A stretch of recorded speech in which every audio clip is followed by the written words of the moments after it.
So guys, I'm kind of new to the whole Fujifilm ecosystem, right? But one thing that I have fallen in love over the past year of using it have been the simulations, the recipes, all that fancy jazz. And in today's video, I want to tell you about 3 of my favorite portrait recipes / simulations that you can use to hopefully get some amazing photos with very little effort. So let's do it.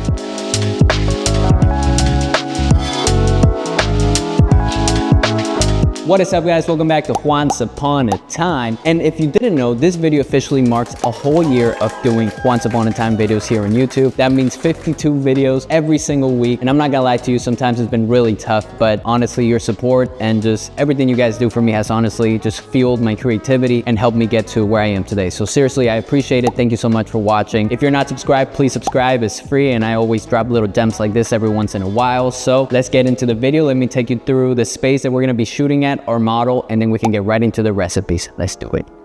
So for today's video, we're gonna be doing a little bit of a backdrop. If you guys are a big fan of the video, you've seen this photo here. I did this photo shoot almost a year ago actually, and we used a similar background to this. I actually had a bunch of bags left over from this photo shoot, and I wanted to try it again with these new recipes and see what kind of depth and what kind of color shifting stuff we can do with this. We got a couple different props, we got a great model, but first things first, let's set up this backdrop. Hey, look at that, that's kind of cool. For this setup, we're gonna be using these C-stands here with a little bar. So we're gonna use 2 of these, basically attach it with a clamp here on both sides, and hopefully that will give us like a fully fleshed kind of backdrop. All right, now I know this looks a little crazy guys, just you have to trust the creative process, right? You can't just hate on something because you don't understand it, you know? I do declare we must raise the bar. All right, what are we thinking? Is this kind of cool? Hold on, I'm gonna go behind it and do some gestures and you guys let me know if this is cool or not. Oh, the ghost of Fujifilm. I think the texture is gonna give us some level of intimacy. Anyways, let's introduce the model. Wait, am I supposed to No, start? I was kidding, I was kidding. I was just playing with it. All right guys, I'm here today with our model. Freya. And Freya, what kind of modeling do you usually do? I do a lot of beauty kind of hair stuff, but looking to kind of expand and try it all out. Eyebrow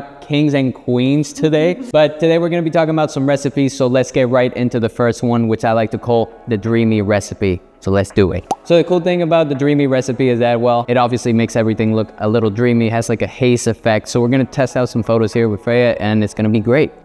So as you can see here in these photos, it's actually quite interesting because what it does, I think, is it pulls those reds up a little bit and makes the highlights a lot more like blushy, almost like there's that, as I mentioned, haze effect, like there's some haze in the air.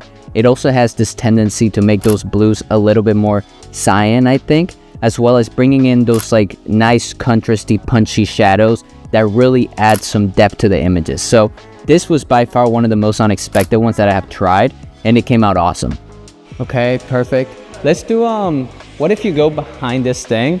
This looks like a psycho experiment. I swear guys, nobody was harmed during the filming of this. So obviously because I put the model behind this backdrop thing, it also gives it this super haze effect. But what I really want to focus on are the oranges and the reds, like her lips and her cheek.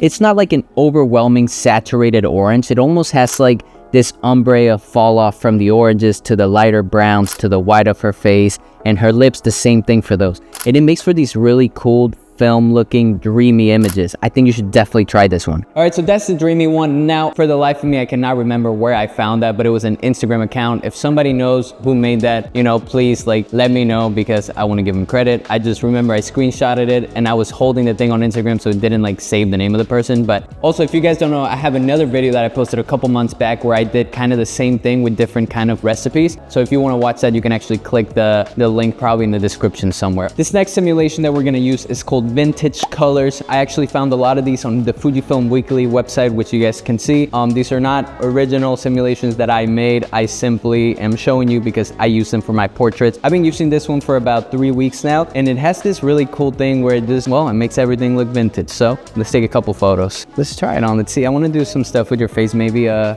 right, so we put gloves on because we're about to commit with our photos because they're so good. Yeah. Talk about the winner of the day. I mean, look at these photos. These are straight from the camera. I just put the JPEGs into the video and I feel like I don't even have to edit them. So if you're looking for something that you can just kind of throw on to make some stunning images with little effort, this is something that you should go for, definitely. It's quickly becoming like my go-to when I'm hanging out.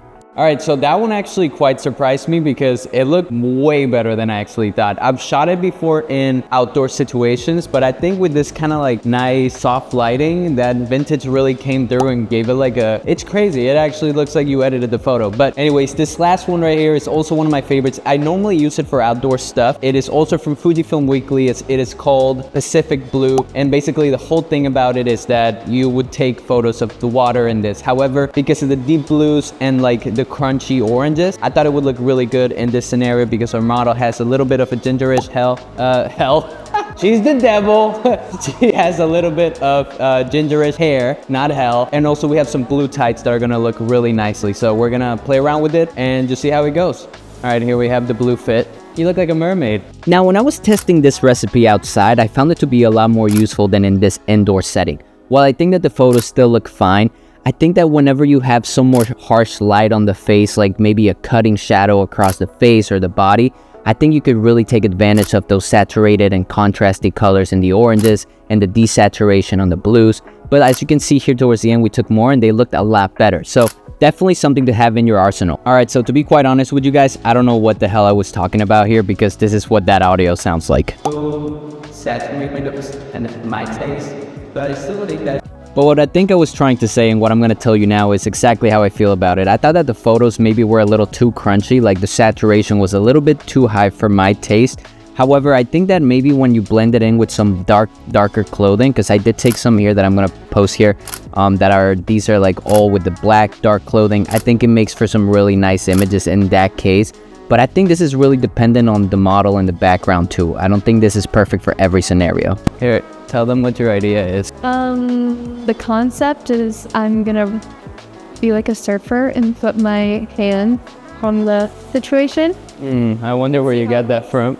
And you guys have been so good to me, and to celebrate a whole year of YouTube, I decided to drop a little extra nugget in here. This is Kodachrome 64. If you guys have been with me for a while, you know that this is my go-to. But I also wanted to show you this one because it's interesting to see how some of the other simulations are a lot leaning towards one vibe, whereas I feel like Kodachrome 64 is something that you can shape into your own, whatever style that is.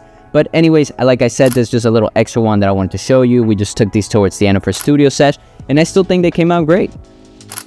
Alright guys, that was it for the video. I hope you enjoyed it. If you use any of these simulations, please tag me in your photos. I will support and I will love on them, and I will put a little heart on it, I promise. And don't forget to follow Freya here. This is her Instagram. And next time I see you, I'm going to do 74 backflips continuously until I actually break the world record for most concussions under 1 minute. Concussion, is that the word? Concussion. Concussions under 1 minute. Alright, see you next week.